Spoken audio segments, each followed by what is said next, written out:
नमस्कार मित्रों, कैसे हैं आप लोग। आप लोग को आरआरटीसी के ऑनलाइन पाठशाला में हार्दिक स्वागत है।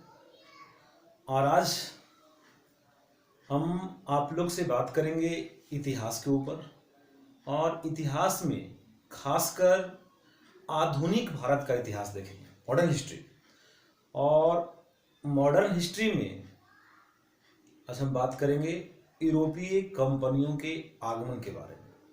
यूरोपीय कंपनी के बारे में देखेंगे। देखिए, ये जो यूरोपीय कंपनी है, यूरोपीय कंपनी ये 1453 में जब कुस्तुनतुनिया साम्राज्य का पतन हुआ था। कब? 1453 में जब कुस्तुनतुनिया साम्राज्य का, किसका? कुस्तुनतुनिया साम्राज्य का पतन हुआ, यानी कि कुस्तुनतुनिया पर जब तुर्कों का अधिकार हो गया, तो सारे यूरोपीय कंट्री, यूरोप के सारे देश में भारत के जल मार्ग का पता लगाने का होड़ समझ गया था। उसमें स्पेन और पुर्तगाल जो है आगे रहा। और पुर्तगाल के एक राजा थे प्रिंस हेनरी द नेविगेटर। क्या नाम था? Prince Henry the navigator. Prince Henry the navigator ने अपने के यहाँ के नाविकों को और व्यापारियों को, अपने के यहाँ के नाविकों को और व्यापारियों को, नेविगेटर छूट गया था, प्रिंस हेनरी द नेविगेटर क्या किए हैं कि अपने के यहाँ के नाविकों को और व्यापारियों को प्रोत्साहित किए कि आप जाओ और भारत की मार्ग का पता लगाओ, जल मार्ग का पता लगाने की बात हुआ। इसमें स्पेन और पुर्तगाल की बात कर रहे थे। स्पेन और पुर्तगाल दोनों जो है यूरोपीय महाद्वीप में पड़ता है। और देखिए, जो प्रिंस हेनरी द नेविगेटर हैं, वो प्रिंस हेनरी द नेविगेटर अपने के यहाँ के व्यापारियों को और नाविकों को क्या कर रहे हैं? प्रोत्साहित कर रहे हैं। एक कॉमन वे में देखते हैं अगर, तो यहाँ पर आपका पड़ता है नॉर्थ अमेरिका, ये साउथ अमेरिका, ये छोटा सा यूरोप, ये बड़ा अफ्रीका, ये बड़ा एशिया, यहाँ पे ओशिनिया, और ये अंटार्कटिका, ठीक है ना। और इसी एशिया में हमारा कंट्री पड़ता है ये भारत। तो ये यूरोप का जो कंट्री हुआ, तो यूरोप में यहां पर एक देश है स्पेन और यहां पर है पुर्तगाल। तो पुर्तगाल और स्पेन दोनों जगह के नाविकों ने भारतीय जल मार्ग की खोज करने का सतत प्रयास किया। सबसे पहले देखिएगा कि 1487 ईस्वी में पुर्तगाल का एक नाविक था, उसका नाम था बार्थोलोमियो दियाज। क्या नाम था? बार्थोलोमियो दियाज। बार्थोलोमियो दियाज। ये बार्थोलोमियो दियाज जो है 1487 ईस्वी में पुर्तगाल से चलकर आया। और यहाँ पे देखिएगा कि ये जो अफ्रीका महाद्वीप है, तो यहाँ पर है दक्षिण अफ्रीका। तो दक्षिण अफ्रीका के पास यहाँ पहुंच गया। उसका नाम था उत्मासा अंतरीप। क्या नाम था? उत्मासा अंतरीप, जिसको बार्थोलोमियो दियाज ने तूफानी अंतरीप का नाम दिया। यानी कि सबसे पहले पुर्तगाल का कौन सा नाविक था? बार्थोलोमियो दियाज। तो बार्थोलोमियो दियाज ही जो है वो सबसे पहली बार 1487 ईस्वी में भारतीय जल मार्ग का पता लगाने के लिए पुर्तगाल से निकला। और वह अफ्रीका महाद्वीप की निचला कंट्री जो है दक्षिण अफ्रीका, यहाँ पे अंतरीप है, वो अंतरीप उत्मासा अंतरीप पहुंचा, जिसका नाम उसने तूफानी अंतरिप दिया। तो 1487 हुआ। उसके बाद स्पेन का एक नाविक था कोलंबस। स्पेन का नाविक कोलंबस जो है वो निकला स्पेन से, और वो चूंकि पृथ्वी गोल है वो भारत खोजने के चक्कर में यहां पहुंच गया और बोला कि हाँ यही जो है इंडिया है। क्या कहा? यही इंडिया है। और बहुत दिनों तक जो है इंडिया के बारे में वही पता रहा। कुछ दिनों के बाद जो है स्पेन के नाविक जो कोलंबस है वो फिर पहुंच गया अमेरिका। कब पहुंचा? 1494 में पहुंच गया अमेरिका, और उसका नाम रखा रेड इंडियन। उसको क्या कहा? Red Indian. यहाँ के लोग को, यहाँ के स्थानीय लोग को अभी भी क्या कहते हैं? रेड इंडियन कहते हैं। तो कोलंबस जो है 1494 में कहां पहुंचा? अमेरिका पहुंचा, यानी कि अमेरिका का खोज कर दिया। अभी तक भारत की मार्ग का खोज नहीं हुआ है। ठीक है, तो देखिएगा इसके 4 वर्ष बाद, यानी कि 1498 में, 4 वर्ष बाद यानी कि 1498 में पुर्तगाल का एक नाविक था जिसका नाम था वास्को डिगामा। क्या नाम था? Vasco da Gama. तो ये वास्को डिगामा जो है वो अपने यहाँ के नाविक बार्थोलोमियो दियाज, है ना, 1487 में कौन आया? बार्थोलोमियो दियाज। तो वास्को डिगामा जो है अपने यहाँ के नाविक, क्या था उसका नाम? बार्थोलोमियो दियाज के मार्ग का अनुसरण करते हुए ये पहुंच गया कहां पे? कुमारी अंतरिप, यानी कि सॉरी कुमारी अंतरिप नहीं, पहुंचा कहां पर? उत्मासा अंतरिप, यानी कि जिसका नाम दिया था उसने क्या? तूफानी अंतरिप। ये क्या कहा था? बार्थोलोमियो दियाज क्या कहा था इसको? तूफानी अंतरिप। ये कहां पहुंच गया? तूफानी अंतरिप पहुंच गया। ठीक है, अब देखिए यहां पर क्या है कि जब तूफानी अंतरिप यानी कि उत्मासा अंतरिप के पास जब वास्को डिगामा पहुंचा तो क्या देखता है कि यहां से गुजरात से जो है कुछ लोग वहां पे चक्कर लगा रहे हैं। उसमें जो मुखिया था उसका नाम था अब्दुल माजिद। क्या नाम था? अब्दुल माजिद। अब्दुल माजिद, क्या नाम था उसका? अब्दुल माजिद। अब्दुल माजिद को बहुत सारे इतिहास के बुक में बताया है गुजराती पथ प्रदर्शक।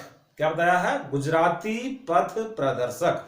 तो गुजराती पथ प्रदर्शक अब्दुल माजिद की सहायता से वास्को डिगामा जो है यहां से उत्मासा अंतरिप से सीधे पहुंच गया यहां पे इंडिया। और कहां पहुंचा? इंडिया के केरल में कालीकट है, तो कालीकट पहुंचा। उस समय कालीकट के हिंदू राजा थे, उनका नाम था जमोरिन। हालांकि जमोरिन उनका नाम नहीं था, जमोरिन उनका पैतृक उपाधि था। पैतृक उपाधि था। तो कालीकट जब पहुंचा वास्को डिगामा तो उस समय था 17 मई 1498 को वास्को डिगामा कहां पहुंचा? कालीकट पहुंचा। और कालीकट का जो हिंदू शासक था उसका नाम था जमोरिन। और जमोरिन जो है वास्को डिगामा का भव्य स्वागत किया। बहुत, अरे हम लोग का देसी है, अतिथि देवो भव, है ना। तो स्वागत किया गया वास्को डिगामा को। और वास्को डिगामा कम तेजी था, बड़ा शैतान था। वास्को डिगामा क्या किया कि यहां पर से फारस की खाड़ी में कुछ अरब का जहाज था, वो अरब के जहाज को पकड़ के और वास्को डिगामा का किया ना कि दे दिया किसको? कालीकट के रजबा को। क्या नाम था उसका? जमोरिन। जमोरिन और खुश हो गया। किस पे? जमोरिन किस पे खुश हो गया? जमोरिन खुश हो गया वास्को डिगामा पे। क्लियर है बात? वास्को डिगामा पे। और जब वास्को डिगामा यहां से जाना चाहा अपने देश को तो खूब गरम मसाला गोलकी से भर दिया उसको। गोल मिर्च, काली मिर्च पूरा दिया। कहते हैं कि वास्को डिगामा अपने हेक्टर नामक जहाज से वापस पहुंचा। अब वापस कहां गया? पुर्तगाल पहुंचा। पुर्तगाल का राजधानी क्या है? लिस्बन। क्या राजधानी है? लिस्बन। पुर्तगाल का राजधानी है लिस्बन। वो लिस्बन पहुंचा और इतना सारा गरम मसाला यहां से ले गया था कि वास्को डिगामा को यात्रा में जितना खर्च हुआ था वो खर्च निकालने के बाद उससे 60 गुना अधिक मुनाफा कमाया। कितना? 60 गुना अधिक मुनाफा कमाया। और उस समय पूरे यूरोपियन कंट्री में जो है लिस्बन व्यापार का मुख्य केंद्र बन गया।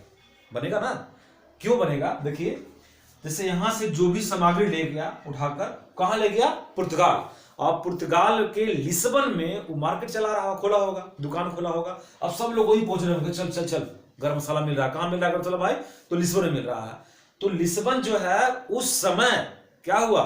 पूरे यूरोपीय कंट्री का व्यापार का मुख्य केंद्र बन गया। तो ध्यान दीजिएगा, पहला डेट 1487 में कौन आया? बोलिए, कौन आया? बार्थोलोमेव दियाज। उसके बाद 1494 में अमेरिका का खोज कौन किया? कोलंबस। और कोलंबस यहां पर जो गया था, पहले जो इंडिया खोज किया था, तो बहुत दिन तक लोग को लग रहा था कि यही इंडिया है। जब इस इंडिया का खोज, रास्ता का खोज हुआ 1498 में वास्को डिगामा द्वारा, तब कह ले ससुराई तो इधर इंडिया ही है, ई क्या है? देखिए, उस समय इसको कहते इंडीज। क्या कहते हैं? इंडीज। तो ई वाला हो गया पूर्व वाला इंडीज, आई हो गया पश्चिम इंडीज। पश्चिम इंडीज, तो पश्चिम को अंग्रेजी में क्या कहते हैं? वेस्ट। तो ये हो गया वेस्ट इंडीज। क्या हो गया? West Indies. तो एक बात ध्यान दीजिएगा कि इंडिया का खोज नहीं हुआ, इंडिया की मार्ग, जल मार्ग का खोज किया गया वास्को डिगामा द्वारा। तो ये हो गया इंडिया और ये क्या है? West Indies. तो इस प्रकार सबसे पहला कौन आया? पहले आया बार्थोलोमेव दियाज। और बार्थोलोमेव दियाज जो आया वो कहां तक आया था? उत्मासा अंतरिप तक ही आया था। उसके बाद कोलंबस वेस्ट इंडीज और अमेरिका का खोज किया। इस अमेरिका को कहते हैं रेड इंडियन, यहां के लोग कहते हैं। उसके बाद 1498 में पुर्तगाल के नाविक वास्को डिगामा कहां पहुंच गया? उत्मासा अंतरिप। और उत्मासा अंतरिप के पास से वो गुजराती पथ प्रदर्शक अब्दुल माजिद की सहायता से कहां पहुंचा? कालीकट। केरल में कालीकट है, कालीकट पहुंचा। और कालीकट के उस समय हिंदू शासक थे जिनका नाम था जमोरिन। हालांकि बात बात कर रहे हैं, जमोरिन उनका पैतृक उपाधि था और जमोरिन उनका भव्य स्वागत किया। तो उसके बाद देखिएगा, अब क्या है कि 1498 के बाद 1500 में 1498 के बाद 1500 ईस्वी में केब्राल नामक व्यक्ति जो है फिर पहुंचा हिंदुस्तान। पेड्रो अल्ब्रेज केब्राल। क्या नाम है? पेड्रो अल्ब्रेज केब्राल। पेड्रो अल्ब्रेज केब्राल। पेड्रो अल्ब्रेज केब्राल नामक व्यक्ति फिर कहां पहुंचा? भारत पहुंचा 1500 ईस्वी में। उसके बाद 1502 में पुनः वास्को डिगामा इंडिया आया। 1502 में पुनः वास्को डिगामा इंडिया पहुंचा। उसके बाद देखिएगा कि 1503 में पुर्तगालियों ने अपना पहला फैक्ट्री खोला कोचिन में। कहां खोला? कोचिन में। अपना पहला फैक्ट्री कहां खोला? पुर्तगाली कोचिन में। पुर्तगालियों ने अपना पहला फैक्ट्री कहां खोला? कोचिन में खोला। उसके बाद 1505 में कन्नूर में। कहां फैक्ट्री खोला? दूसरा फैक्ट्री कन्नूर में। 1505 में दूसरा फैक्ट्री कहां खोला है? कन्नूर में। कहां? कन्नूर में। उसको देखिएगा, पुर्तगालियों द्वारा जो है पहला वायसराय या पहला गवर्नर जो बनकर आया उसका नाम था फ्रांसिस्को डी अल्मीडा। क्या नाम था? Francisco de Almeida. Francisco de Almeida. Francisco de Almeida जो है 1505 से 1509 तक रहता है यहां गवर्नर बनकर। वायसराय बनकर कौन? फ्रांसिस्को डी अल्मीडा पहला व्यक्ति है। और ये जो है जब भारत आया तो इसने शांत जल की नीति अपनाई, ब्लू वाटर पॉलिसी। क्या बोलते हैं? ब्लू वाटर पॉलिसी, शांत जल की नीति अपनाई। कौन? Francisco de Almeida. Francisco de Almeida चाहता था कि पूरे हिंद महासागर में पुर्तगालियों का आधिपत्य हो जाए, पुर्तगालियों का अधिकार हो जाए, और इसलिए इसने शांत जल नीति ब्लू वाटर पॉलिसी अपनाई। फ्रांसिस्को डी अल्मीडा के बाद जो अगला वायसराय आया उसका नाम है अल्फांसो डी अल्बुकर्क। अल्फांसो, क्या नाम है? Alfonso de Albuquerque. क्या नाम है? Alfonso de Albuquerque. क्या नाम है? Alfonso de Albuquerque. ये जो है 1509 से लेकर 1515 तक, 1509 से लेकर 1515 तक जो है गवर्नर रहता है। और ये क्या करता, देखिएगा, ध्यान दीजिएगा कि 1510 में क्या करता है कि यह जो है बीजापुर के आदिल शाही शासक, बीजापुर के आदिल शाही शासक से गोवा छीन लेता है। ये अल्बुकर्क क्या करता है? बीजापुर के आदिल शाही शासक से क्या छीन लेता है? गोवा छीन लेता है। कब? 1510 में। उसके बाद 1511 में देखिएगा कि यह जो है दक्षिण पूर्व एशिया का सबसे बड़ा मंडी है मलक्का मंडी। क्या मंडी? मलक्का मंडी। तो ये मलक्का मंडी पर अधिकार करता है। मलक्का मंडी पर अधिकार कब करता है? 1511 में। 1510 में गोवा को छीनता है। किससे? बीजापुर के आदिल शाही शासक से छीनता ही गोवा को छीनता है। ठीक है। उसके बाद 1515 में क्या करता है कि गोवा में पहला चर्च बनाता है। इसका नाम है संत जेवियर चर्च। क्या नाम है? संत जेवियर चर्च। तो गोवा में अल्फांसो डी अल्बुकर्क द्वारा बनाया गया पहला चर्च कौन है? सेंट जेवियर चर्च, संत जेवियर चर्च। कब बनाया गया? 1515 में। ठीक है। ध्यान दीजिएगा एक बात और, ये फ्रांसिस्को डी अल्मीडा जो कि ब्लू वाटर पॉलिसी अपनाया था। क्या? ब्लू वाटर पॉलिसी, यानी कि शांत जल की नीति। इसके बाद देखिएगा कि 1508 में फ्रांसिस्को डी अल्मीडा को मुस्लिमों के संयुक्त सेना से झगड़ा भी हुआ था। मुस्लिमों के संयुक्त सेना से झगड़ा हुआ था। कहां कहां के? वो सेना थे गुजरात के, वो थे मिस्र के, वो थे तुर्की के। कहां कहां के? मिस्र के और तुर्की के। गुजरात, मिस्र और तुर्की के संयुक्त सेना से जो है इनका मुकाबला हुआ। और इस युद्ध में फ्रांसिस्को डी अल्मीडा का पुत्र जो है मारा गया था। फ्रांसिस्को डी अल्मीडा का पुत्र मारा गया। और पुनः 1509 में फ्रांसिस्को डी अल्मीडा ने एक तीनों संयुक्त सेनाओं को पराजित भी किया था। कौन? Francisco de Almeida. Alfonso de Albuquerque को देखे, 1510 में गोवा लिया, 1511 में मलक्का मंडी, और 1515 में क्या किया? इसने गोवा में पहला चर्च संत जेवियर चर्च बनाया। और क्या किया कि फारस की खाड़ी में स्थित है हरमुज, वो हरमुज पे भी कब्जा किया। हरमुज पर कब्जा कब किया? 1515 में ही। फारस की खाड़ी के मुख पर स्थित है हरमुज। तो हरमुज पर अधिकार कब किया? 1515 में। कौन? Alfonso de Albuquerque. और देखिए अल्फांसो डी अल्बुकर्क का और काम क्या था? ये क्या किया कि अल्फांसो डी अल्बुकर्क अपने क्षेत्र में सती प्रथा पर रोक लगा दिया। सती प्रथा पर रोक लगा दिया।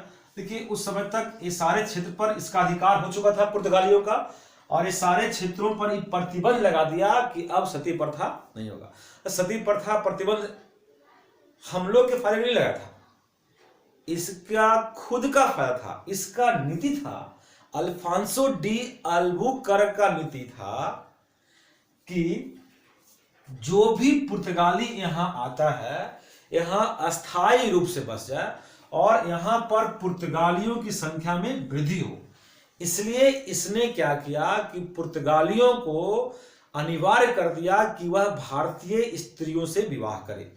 अब भला बताइए कि कौन से भारतीय लड़की पुर्तगालियों से विवाह करे।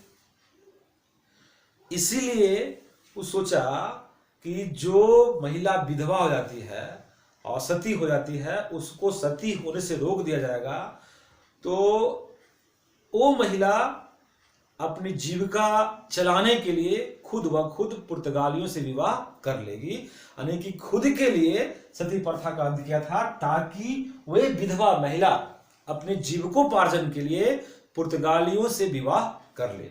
तो यह इसका पॉलिसी था, किसका? अल्फांसो डी अल्बुकर्क का। उसके बाद देखिए, उसके बाद एक और गवर्नर है, इसका नाम है नूनो डी कुन्हा। क्या नाम है? Nuno de Cunha. Nuno de Cunha यह है 1529 से लाकर 1538 तक रहा है। 1529 से लाकर 1538 तक कौन रहा है? Nuno de Cunha. 1529 से लाकर 1538 तक।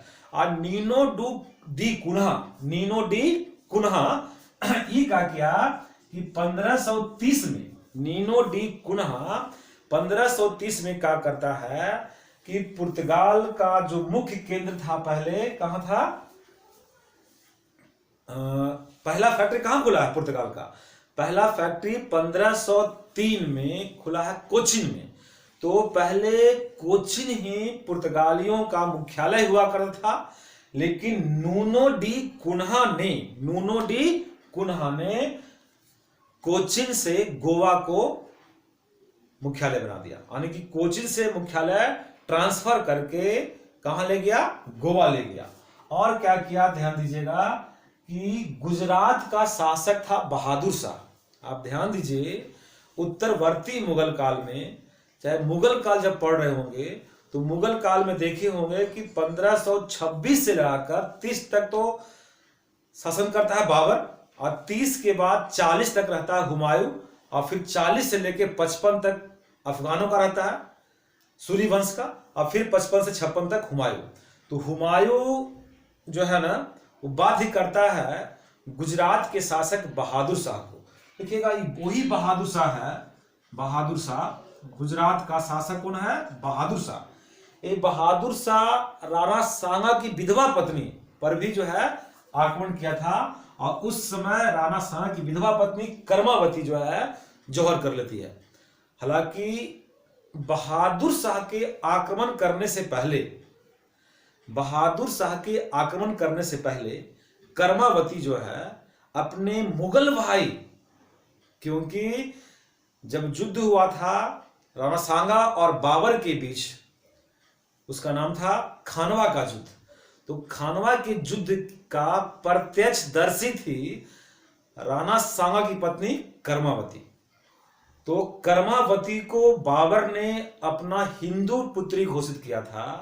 इस लिहाज से हुमायूं जो है मुगल भाई हुआ कर्मावती का, और कर्मावती जो है हुमायूं के पास राखी और यह संदेश भेजती है कि हमें बहादुर शाह से बचाओ।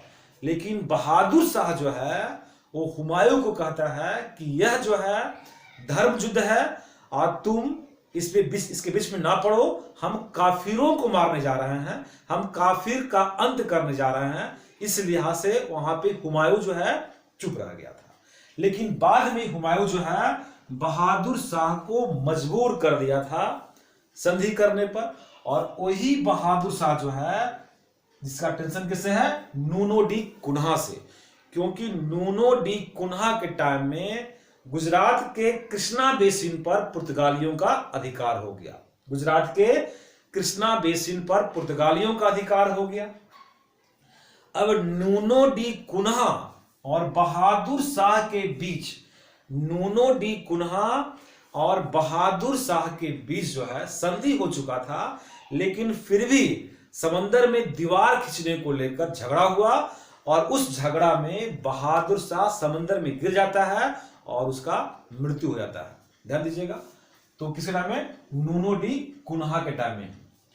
फिर एक और थे मार्टिन डिसूजा। जो मार्टिन डिसूजा थे, तो मार्टिन डिसूजा के टाइम में,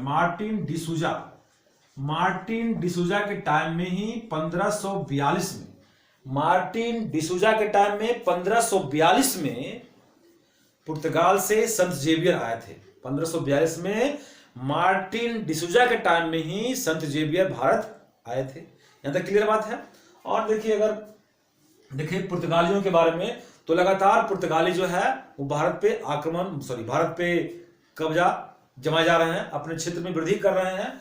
और इधर से सिलोन पर भी अधिकार कर लिए। इंडोनेशिया, जो कि उस समय मसाला द्वीप कहते थे, क्या कहते थे, मसाला द्वीप, तो इंडोनेशिया के भाग पर भी पुर्तगालियों ने अधिकार किया था। उसके बाद देखिएगा कि पुर्तगालियों को जो टक्कर दिया है वो दिया है डच यानी कि हॉलैंड वाले लोग, हॉलैंड। क्लियर बात। देखिएगा, अगर बात करें यूरोपीय कंपनियों का आगमन, देखिए आज एक सामान्य परिचय दे रहे हैं हम आपको, और इसको जो है आगे यानी कल से यूरोपीय कंपनियों की आगमन को कंटिन्यू ढंग से किया जाएगा। तो देखिएगा, इसमें है PDEDFS।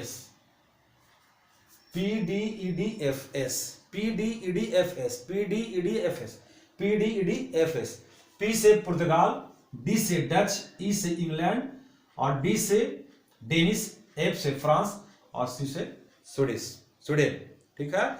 तो सबसे पहले पुर्तगाली आए, उसके बाद डच लोग आए, इंग्लैंड का लोग आया, डेनिश, फ्रांस, और फिर स्वीडन के लोग आया।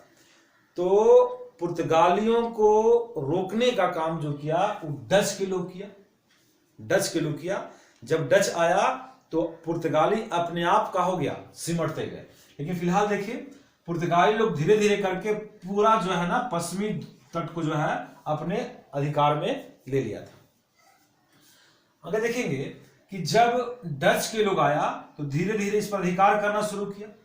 अब इसके अधिकार से पूरा कहते हैं कि मालवा द्वीप जो है ना, मालवा का तट जो है, मालाबार का तट, तो मालाबार तट पर जो है अधिकार हो रहा था किसका, डच लोग का। मालाबार तट पर किसका अधिकार हो रहा था, डच लोग का। तो अब सोचता है पुर्तगाल के लोग, अब बचने का उपाय करता है। तो क्या करता है कि पुर्तगाल की राजकुमारी, इसका नाम है कैथरीन, क्या नाम है राजकुमारी का, कैथरीन, और ये कैथरीन का विवाह जो करता है वो इंग्लैंड के राजकुमार से कर देता है, और दहेज के रूप में बंबई देता है, दहेज के रूप में बंबई। देखिए, इतना दूर का दो देश, कौन, पुर्तगाल और इंग्लैंड, मतलब विवाह खुद में कर रहा है। इंग्लैंड के राजकुमार का विवाह किससे हो रहा है, पुर्तगाल की राजकुमारी कैथरीन से, और दहेज में क्या दे रहा है, बंबई, दहेज में बंबई दे रहा है। तो इस प्रकार हम आगे फिर से इसको करेंगे और ढंग से पूरा क्लियर करेंगे यूरोपीय कंपनियों के आगमन के बारे में। और आपको अगले वीडियो में जो हम बात करेंगे वो आधुनिक भारत के इतिहास में सिलेबस क्या है, बीपीएससी को लेकर के और जेपीएससी को लेकर के क्या सिलेबस है, मेंस का सिलेबस, वो मेंस के सिलेबस के लिहाज से, मेंस के सिलेबस को टच करते हुए, उसे बताते हुए हम आगे बढ़ेंगे। तो आज का वीडियो सिर्फ और सिर्फ इसलिए कि बहुत दिनों से जो है हम YouTube पर नहीं आए थे, ऑफलाइन ही पढ़ा रहे थे, फिर से कोरोना काल आया, फिर संकट आया कोरोना का, और मजबूर कर दिया कि फिर से ऑनलाइन आकर पढ़ाया जाए। तो जब तक ये चल रहा है चलेंगे, और इसके कुछ ही दिनों बाद 2, 4 या 10 दिन लग जाए, हम स्मार्ट पैनल बोर्ड ले रहे हैं, उसमें कुछ और ढंग से पढ़ा जाएगा, समझाया जाएगा, जो आपको ज़्यादा समझ में आएगा, क्योंकि उसमें बहुत सारा फीचर है। अभी हम मैप बना रहे थे तो मैप नहीं बन पा रहा था, कहाँ पुर्तगाल, कहाँ स्पेन, कहाँ इंग्लैंड, कहाँ हिंदुस्तान, कहाँ अमेरिका, कहाँ पे वेस्ट इंडीज, तो ढंग से वहाँ पर दिखाया जाएगा। लेकिन फिलहाल अभी आधुनिक भारत का इतिहास स्टार्ट रहेगा, कंटिन्यू रहेगा, और अगले वीडियो में हम बात करेंगे आधुनिक भारत का इतिहास का सिलेबस के ऊपर, जो कि जेपीएससी और बीपीएससी के मेंस से संबंधित रहेगा। आज के लिए इतना ही, थैंक यू। आप लोग घर पे रहें, घर पे भी मास्क लगा कर रहें। धन्यवाद।